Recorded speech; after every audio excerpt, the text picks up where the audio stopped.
할렐루야. 그 영상으로 우리가 임마누엘 찬양하는 걸 봤습니다만은 언제 다시 또 그렇게 아름답게 또 풍성하게 찬양을 하나님께 올려드릴 수 있을까, 이런 생각도 들어갑니다. 원래는 하나님과 우리가 또 우리 자신이 평화롭게 자연 만물과 어우러져서 잘 살도록 그렇게 지음을 받았지만은 죄가 들어오면서 그 평화가 깨졌습니다. 하나님과 우리 사이를 그 죄가 갈라놓았고, 그 죄가 그 우주 만물들 사이에도 사이를 내었어요. 그래서 원래 땅이 좋은 것들을 내고 또 우주 모든 생태계가 더 화목하게 지내야 되는데, 이 죄의 결과로 서로 대적하고 또 좋은 수확을 거두지를 못하고 좋지 않은 결과물이 나오고 이런 일들이 창세기에 기록이 되어 있습니다. 이 코로나19를 당하니까 이건 하나님의 심판이냐, 또 이건 하나님의 무슨 징계냐, 우연히 생긴 거냐, 하나님이 주신 거냐, 뭐 여러 가지 믿음 생활을 우리가 하기 때문에 의문이 일어나는데, 사실은 이것은 죄의 결과라고 볼 수가 있습니다. 우리가 만들어낸 거죠. 우리의 과거의 삶이, 또 우리 조상들이, 또 우리 자신이 지어낸 결과물입니다. 그래서 이때 우리가 하나님 앞에 더 간절한 마음으로 우리 자신을 돌아보고 회개하고, 또 우리가 고칠 수 있는 건 고치고, 또 그 위에 하나님의 도우심과 성령의 역사, 그리고 예수 그리스도의 은혜를 힘입을 때 우리가 이 모든 것들을 온전히 치유하고 회복될 수 있다, 이런 생각을 합니다. 그래서 이번 달 주제인 화목은 하나님과도 우리가 먼저 화목해야 되고, 또 우리 자신이 자신과의 그 화목을 해야 되고, 그리고 우리 가족들 간에, 또 이 사회 속에서 세상과 그리고 우주 만물과 화목을 이루어야 된다는 겁니다. 그런데 구약에도 이 화목을 이루기 위해서는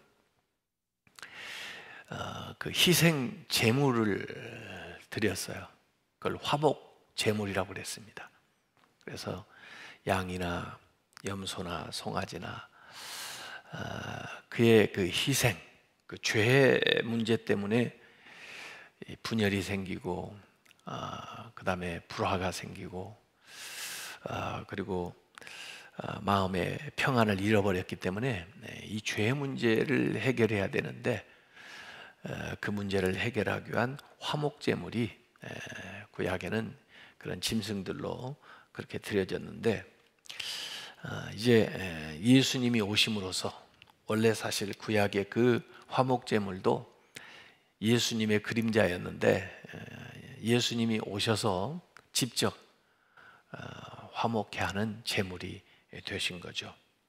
그래서 오늘 읽었던 요한 1서 2장 2절의 말씀에, 그는 우리 죄를 위한, 죄에 대한 문제 때문에 화목을 잃어버렸기 때문에 그 죄를 해결하기 위한 화목제물이니 우리만 위할 뿐 아니라 온 세상의 죄를 위하심이라 그랬습니다.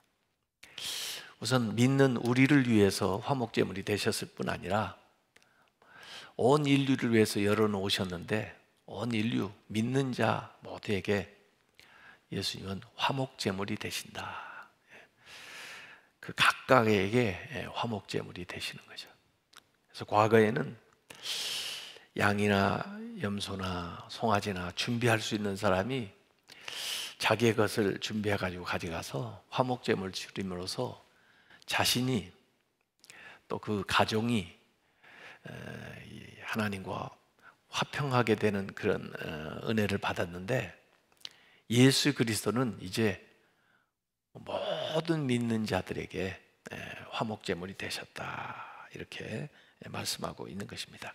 그렇기 때문에 이 말씀을 잘 봐도 왜 이렇게 우리가 분리하게 되는가, 하나님과 나눠지고 사람 사이에 이렇게 분쟁하게 되는가? 죄 때문이라는 거죠. 죄. 그 죄의 문제를 해결하지 않으면 화목할 수가 없다는 거예요. 그런데 그 죄의 문제를 해결하실 수 있는 분은 예수님밖에 없다는 것입니다. 그래서 예수님이 이 세상에 오셔서 화목제물이 되셨다. 그것을 믿는 사람들은 하나님과 화목하게 된다는 거죠. 그래서 그 화목제물이 어떻게 되셨는가? 골로새서 1장 20절에 보면 그의 십자가의 피로, 십자가에서 달리신 그 피, 십자가로 화평을 이루사 만물, 곧 땅에 있는 것들이나 하늘에 있는 것들을 그로 말미암아 자기와 화목해 되기를 기뻐하심이라. 그래서 하나님께서 예수 그리스도를 통해서 하신 일이고, 또 예수 그리스도께서 그 일을 위해서 오셔서 기쁘게 자신을 화목제물로 드리셔가지고 만물이, 모든 땅에 있는 것뿐 아니라 하늘에 속한 모든 것조차도 예수 그리스도 안에서 화목하게 되었다는 얘기입니다. 그래서 첫 번째 아담이 범죄함으로써 이 땅에 이 불화가 오고 갈등이 오고 분열되고 했던 것들을 제2의 아담이신 예수 그리스도께서 오셔서 화목제물이 되심으로 다 화목해 하셨다는 거예요. 에베소서 2장 14절 15절에도 그는 우리의 화평이신지라 둘로 하나를 만드사 중간에 막힌 담을 하시고 원수된 것 곧 의문에 속한 계명의 율법을 자기 육체로 폐하셨으니 이는 이 둘로 자기 안에서 한 세 사람을 지어 화평하게 하시고 또 십자가로 이 둘을 한 몸으로 하나님과 화목하게 하려 하심이라 그랬습니다. 예수 그리스도의 십자가로 하나님과 우리를 화목해 하셨다. 그래서 한 손으로는 하나님을 붙드시고 한 손은 우리를 붙들고 이 십자가로 우리를 이렇게 화목해 하는 그 연결고리, 다리 역할을 하신 분이 예수 그리스도시다, 그런 얘기입니다. 그래서 우리가 예수 그리스도를 믿는 사람으로서 주님의 또 제자로서 하나님의 아들로서 마땅히 해야 될 일 가운데 제일 중요한 게 뭐냐면 화목하게 하는 일을 해야 되는 것입니다. 예수님의 사역 가운데 가장 중요한 것이 하나님과 우리와를 화목시키신 것처럼 우리가 이 세상에서 화목해 하는 일을 위해서 노력을 해야 되고, 또 우리가 받은 직분이 화목해 하는 직분을 받았어요. 그래서 제가 화목사, 우리는 화목해 하는 직분을 받았다. 그래서 예수 그리스도처럼 우리가 이 세상에서 피스메이커, 화평케 하는 사람, 평화를 만들어주는 사람이 돼야 된다는 거예요. 예수님도 요한복음 14장 27절에 하늘나라 가시면서 내가 너에게 평화를 준다. 내 평화를 너에게 주는 거다. 내가 주는 평화는 세상이 주는 것 같지만 않다. 걱정하지 말아라. 두려워하지 말아라. 그랬어요. 그래서 주님이 주시는 평화를 누리시길 바랍니다. 은혜로 주셨어요. 그래서 두려워하지 말고 걱정하지 말고, 주님이 나한테 평안을 주셨는데, 주님이 나한테 평화를 선포하셨는데 내가 그 은혜로 평화를 누려야 되겠다. 구원뿐 아니라 우리의 삶 전체가 항상 평안을 누리는 생활을 하시기 바랍니다. 로마서 5장 1절에도 그러므로 우리가 믿음으로 의롭다 하심을 받았으니 우리 주 예수 그리스도로 말미암아 하나님과 화평을 누리자 그랬습니다. 예수 그리스도로 말미암아 화평을 누리는 거예요. 그러니까 예수 그리스도가 없는 사람에게는 참된 평화가 없습니다. 예수 그리스도 없이는 이 세상에 평화가 이루어질 수가 없습니다. 예수 그리스도를 마음에 모시지 않으면 평화를 누릴 수가 없습니다. 그래서 참된 평화를 누리는 사람들은 다 마음에 예수 그리스도를 모신 사람들이고 예수 그리스도만이 참된 평화를 이룰 수가 있어요. 그걸 우리가 계속해서 전해야 됩니다. 고린도후서 5장 18절에도 모든 것이 하나님께로 났으며 그가 그리스도로 말미암아 우리를 자기와 화목하게 하시고 또 우리에게 화목하게 하는 직분을 주셨으니 우리를 화목해 하실 뿐 아니라 우리에게 화목해 하는 직분을 주었다. 그래서 우리가 그 일을 계속해서 행해야 됩니다. 화목해 하는 직분을. 마태복음 5장 9절에도 화평하게 하는 자는 복이 있나니 그들이 하나님의 아들이라 일컬음을 받을 것이요.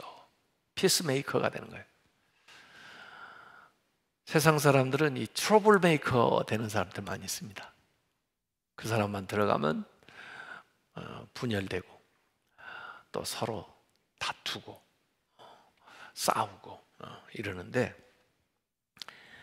우리는 피스메이커, 가는 곳마다 평화를 만드는 사람. 그렇게 될 때 사람들이 우리를 하나님의 아들이라, 예수 그리스도 같은 일을 하기 때문에 하나님의 자녀다 이렇게 불러준다는 거예요. 그래서 유대 사람들은 구약에는 샬롬, 신약에는 에이레네, 이 평화를 그렇게 갈구하고 살았지만 사실은 전쟁의 분열의 역사가 끊임이 없어요. 이 예수 그리스도를 온전히 모실 때만 참된 평화가 일어난다. 오늘 우리 사회를 한번 가만히 보세요. 너무 분열이 심화된 사회예요. 참 한국은 정말 갈등이 심한 사회예요. 진보 보수 간의 이념 갈등이 얼마나 지금 심한지 모르겠어요. 그게 교회 안에까지 들어와 가지고 기독교 안에서도 아주 신앙생활 하면서도 이 정치적인 이념이 교회 안에 들어와서 기독교를 지금 분열시키고 있어요.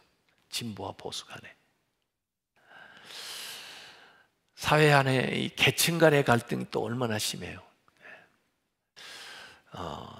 가진 자와 가지지 않은 자, 노사 간의, 세대 간의 갈등도 많고,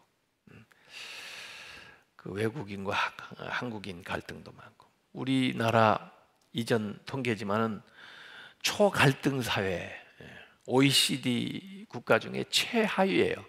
갈등이 제일 많은 OECD 국가 중에 나라예요. 갈등 지수가 굉장히 높단 말이죠. 몇 년 전 통계지만 1년에 갈등하는 것 때문에 지출하는 비용 246조 원이에요. 이 GDP의 27%에 해당해요. 우리 개인마다 한 1,000만 원씩 1년에 갈등 비용을 지불하고 있는 거예요. 부부간에도 싸우면은 밥도 못 얻어 먹고 애들 공부도 하기 힘들고 불안하고 그러죠. 그게 갈등 비용을 지불하는 거예요. 사회가 갈등이 많으면 계속 이렇게 나가서 광장에서 데모하고 그러다가 감염되고 또 무슨 그래서 치유한다고 뭐 추적한다고 그 다음에 비용 지불하고 뭐 이렇게 때 다 갈등 비용이에요. 의사 파업한다고 하면 또 거기에 진료 못 받고 수술 못 하고 또 그러다가 제때를 놓쳐서 돌아가신 분도 계시고, 뭐 이런, 어쨌든 간에 누가 잘잘못을 다 떠나서 이 갈등을 하면은 그 사회 속에 엄청난 비용을 계속 지불하고 있는 거예요. 개인이나 가정이나 사회나 국가나. 예. 교회도 갈등하는 교회 보면은, 예, 교회가 부흥하지 않은 것은 뭐 말할 것도 없고, 있던 교인들도 다른 데로 가고, 그 다음에 교회가 제대로 건강하게 할 역할을 못하는 거예요. 그래서 항상 이 피스메이커, 평화를 만드는 사람이 필요한 거예요. 근데 그 평화의 핵심에는 예수 그리스도가 필요한 겁니다. 누구로 합치겠어요? 누구로 연합하겠어요? 예수 그리스도. 나도 예수 그리스도의 마음을 품고, 당신도 예수 그리스도를 믿는 그 마음을 품고, 그렇게 해서 연합해야죠. 우리 교회가 이념의 다른 것보다 더 중요한 게 예수 그리스도를 믿는다는 공통점이에요. 그래서 어려울 때는 아주 본질로 돌아가서 우리가 같은 것을 추구해야 돼요. 공통점, 공통 분모를 극대화시켜야 돼요. 당신도 예수 그리스도를 믿지 않는가? 나도 예수 그리스도를 주로 고백하지 않는가? 그리스도 안에서 우리는 하나다. 그리고 사람마다 좀 다를 수가 있죠. 같은 부모 밑에서 나와도 형제 간에도 닮은 점도 있지만 다른 점도 많거든요. 그건 우선 인정을 해주고, 그건 우선 숙제로 놔두고, 같은 것을 어려울 때일수록 한마음 한뜻이 돼야 어려움을 극복해낼 수 있어요. 제가 대통령한테도 그런 말씀을 했어요. 청와대 갔을 때. 통합해야 됩니다. 우리 국민이 얼마나 위대합니까? 한마음 한뜻 되면 극복하지 못할 일이 없습니다. 과거에 보세요. 무슨 그 기름 유출 사고 났을 때라든지, 또 우리 IMF 때라든지, 국민들의 마음이 움직이니까, 감동되니까 연합해서 어려움 극복하지 않았습니까?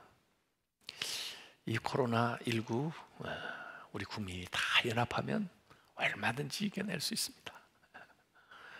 통합할 수 있는 이야기를 기회 낼 때마다 하시고, 또 그런 분위기를 자꾸 만들어주면 우리 국민들 위대합니다. 할 수 있습니다.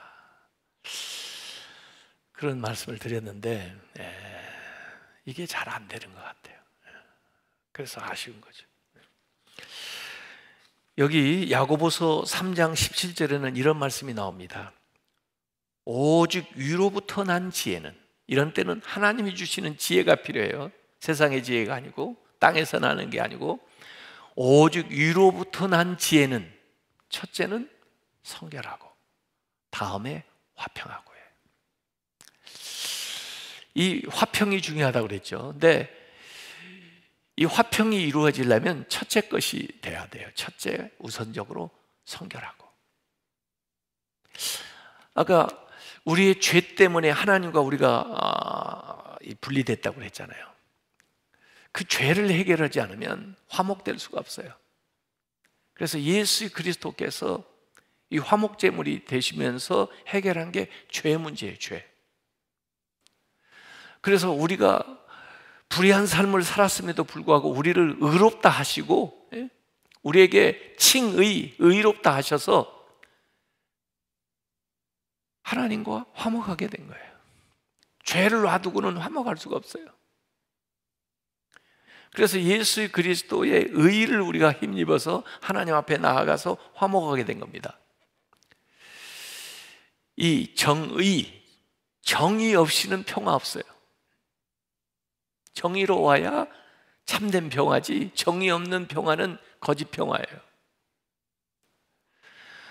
우리가 하나님과 화평을 누리려면 성결해야 돼요. 성결이 없으면은 이건 거짓 화목이에요. 성결한 삶이 있어야 됩니다. 그래서 제가 우리 교단표를 나부터 성결, 우리부터 평화 그랬어요. 이 성결이 먼저 있지 않으면 평화로울 수가 없다. 그래서 자신을 돌아봐서 거룩한 삶을 살아가도록 노력을 하고, 그 성결한 삶을 이룰 때 그 성결한 삶이 화목을 만들어낸다, 이런 겁니다. 그래서 이번 9월에 우리가 좀 기도 제목도 가지고 나름 노력을 해야 되겠습니다. 뭐냐면 화목해 주시옵소서, 또 화목해 하는 사람이 되게 해 주시옵소서. 이렇게 먼저 얼마든지 우리가 결단만 하면은 하나님과 화목할 수 있어요. 그것은 내가 내 죄를 회개하고 성결한 삶을 살기로 결단하면 바로 하나님과 우리가 화목할 수 있어요. 그래야 마음의 평화를 누립니다. 어느 때로 불안하지 않아요. 하나님 앞에 성결한 삶을 살아야 돼. 이사야서 48장 22절에 그랬습니다. 여호와께서 말씀하시길 악인에게는 평강이 없다. 악인에게는 평강이 없습니다. 그러나 의인에게는 평강이 있습니다. 그래서 마음의 평안을 이 9월에 누리시길 바랍니다. 마음의 천국을 만드는 거죠. 그 다음에 가정의 평화를 만들어야 돼. 가정. 조금만 노력하면 돼요. 식구인데 하나님과 우리가 화목하게 하기 위해서 예수님이 희생하셨잖아요. 화목제물이 됐잖아요. 가정의 평화를 위해서 누군가는 좀 희생하는 사람이 있어야 돼요. 그래야 가정이 화목하게 되는 거예요. 가족을 위한 일인데 그것도 못해요? 내 가족인데, 내 자식인데, 내 남편이고 내 아내인데 내가 좀 양보 좀 못하냐고요. 가정의 평화를 좀 이루어야 가정생활이 천국생활이지. 가정생활 자체가 불안하고 힘들고 집에 들어오기 싫으면 어떻게 그 가정 구성원들이 행복할 수가 있겠어요? 가정의 평화를 위해서 노력을 해야 됩니다. 잠언 17장 1절에 마른 떡 한 조각만 있고도 화목하는 것이 육선이 집에 가득하고 다투는 것보다 낫다 그랬어요. 가정의 피스메이커가 돼야 됩니다. 이제 할아버지 할머니면 그 자녀들이 다 화목하게 살아갈 수 있도록 역할을 마지막 잘 하셔야 돼요. 또 자녀들은 참 연로하신 부모님들이 화목하게 잘 살아가는 모습 보실 수 있도록 노력을 해야 돼요. 그렇게 해서 우선 우리 가족들이 이 9월에 천국 생활을 누릴 수 있도록 그렇게 스스로 노력하고 기도해야 됩니다. 더구나 이제 집에 많이 있잖아요. 집에서 같이 있다 보면 조금 다툴 수도 있고 그러는데 더 주의해서 이 9월에 가정의 평화를 이루어야 되겠다 이렇게 하고, 그 다음에 교회 안에서 평화해야 돼요. 믿는 자들끼리 평화하지 못하면 어떡합니까? 무슨 말을 못해요. 요새 제가 이제 교단을 대표해서 뭘 하다 보니까 교단 사람들 의견이 얼마나 많이 다르겠어요. 그러니까 뭐 어떤 때는 꼭 이 얘기를 해야 되고 또 방침을 내려야 되는데 어떤 분들은 좀 다른 생각을 가진 분도 많이 있을 거예요. 네, 저도 알죠. 네, 우리가 예수 그리스도를 믿는다는 그 믿음 안에서 서로를 배려하는 생각을 가지고 가능하면 서로를 이해하려고 노력을 하면서, 그러면서 같은 것을 극대화시켜야 돼요. 자꾸 다른 것을 내놓고 남을 비난하고 욕하고 그런 건 좋지가 않아요. 자기한테 좋지가 않아요. 교회 안에서 평화하도록 노력해야 돼요. 우리 교회들이 분쟁을 그치고 세상 사람들이 다 교회를 지금 보고 있어요. 우리가 한마음 한뜻해서 그렇게 나가야 돼요. 그래야 세상 사람들이 선한 영향력을 미칠 수가 있죠. 데살로니가 전서 5장 13절에도 너희들끼리 화목하라 그랬어요. 우리들끼리 화목도 못하면 어떡하겠어요? 고린도전서 1장 10절에도 형제들아 내가 예수 그리스도의 이름으로 너희를 권하노니 다 같은 말을 하고 너희 가운데 분쟁이 없이 같은 마음과 같은 뜻으로 온전히 합하라 그랬어요. 그 다음에 이제 더 나아가서 세상에 화평을 이루는 사람들이 되도록 해야 됩니다. 참 화평케 하는 데는 많은 대가가 지불돼요. 어찌 보면 지금 사회 사람들이 교회를 막 이렇게 정죄하고 여러 가지 일에 대한 책임을 교회에다가 뒤집어 씌워서 좀 억울한 측면도 있지만 어떻게 보면 교회에 그만한 기대를 하고 있구나, 또 교회의 그 영향력이 그만큼 크다는 것을 사람들이 알고 있구나, 이런 생각을 하면 좋고, 어떤 면에서 저는 며칠 전에 그런 이야기를 누구한테 한 적도 있어요. 내가 이 모든 것을 다 짊어지고 갈 수만 있다면 내가 짊어지고 갔으면 좋겠다, 이런 생각. 네.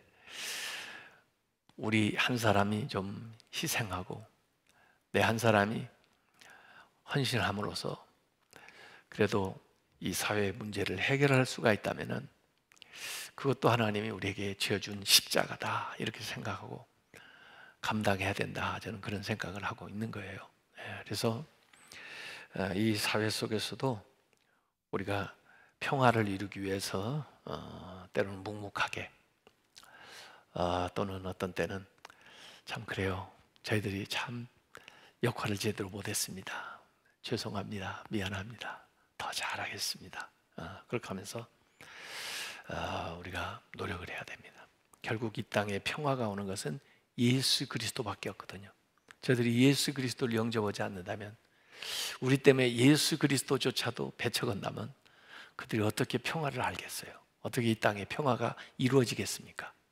그래서 결국에는 그들의 마음을 사야, 또 그들이 정말 감동을 받아야 진정한 평화가 예수 그리스도를 통해서 오게 되는 거죠. 그래서 이 코로나19는 생태계 여러 가지 파괴된 현상 때문에 결국은 죄 때문에 온 일들입니다. 이걸 우리가 고치고 회개하고 극복해야만 참된 평화가 오는데, 우리 가운데뿐 아니라 이 우주 만물 모든 생태계 가운데도 우리가 조화롭게 이제 자리를 재정립을 하게 되면은 그 다음에 평화가 오게 될 겁니다. 그 평화가 올 때에는 생각을 해야 돼요. 이 평화를 얼마나 우리가 값을 지불하고 얻었는가. 마치 예수 그리스도께서 이 평화를 위해서 십자가에 못 박혀 돌아가시면서 우리에게 평화를 준 것처럼 우리가 얼마나 많은 희생을 지불하면서 이렇게 얻게 됐는가 생각하면서 그 이후에는 그걸 잘 지켜나가도록 노력을 해야 돼요. 삶의 방식을 고치고 생각을 고쳐서 나가야 됩니다. 그래서 지금 이 기간이 힘든 기간이기도 하지만은 우리 자신을 돌아봐서 새롭게 준비하고 고치는 기간이 돼야 돼요. 그래서 다시 한번 하나님 우리에게 기회를 주실 때에는 정말 거기에 걸맞는, 그걸 잘 평화를 지켜나가는 삶의 양태로 우리가 변화되어야 된다. 이것이 이번에 우리에게 주는 커다란 도전입니다. 그래서 이 9월에 하나님이 우리에게 이 평화 주시기를 위해서 우리가 해야 될 노력들이 뭔가 생각하면서 먼저 마음으로부터 평화를 누리시고 그것이 가정으로 또 교회로 이 땅으로 번져 나가시기를 주님의 이름으로 축원합니다. 오늘 여기 보니까 실시간 채팅장에 지금 들어오신 분들이 163명이 들어오셨어요. 이름들 많이 남기시고 그러셨는데 여기 기도 제목 남기신 거 감사해요. 계속 위해서 기도하겠습니다. 9월에 하나님이 주시는 놀라운 평강이 우리 모두의 심령에, 가정에 넘쳐나시길 바랍니다. 이제 우리 주여 주여 주여 3번 부르고 내 마음에 주신 이 평강이 우리 가정에, 우리 교회 이 땅에 흘러가서 주님의 이름으로 이 땅이 참된 평화를 누릴 수 있도록, 모든 생태계와도 조화를 이룰 수 있도록 역사하여 주시옵소서. 그렇게 기도하겠습니다. 주여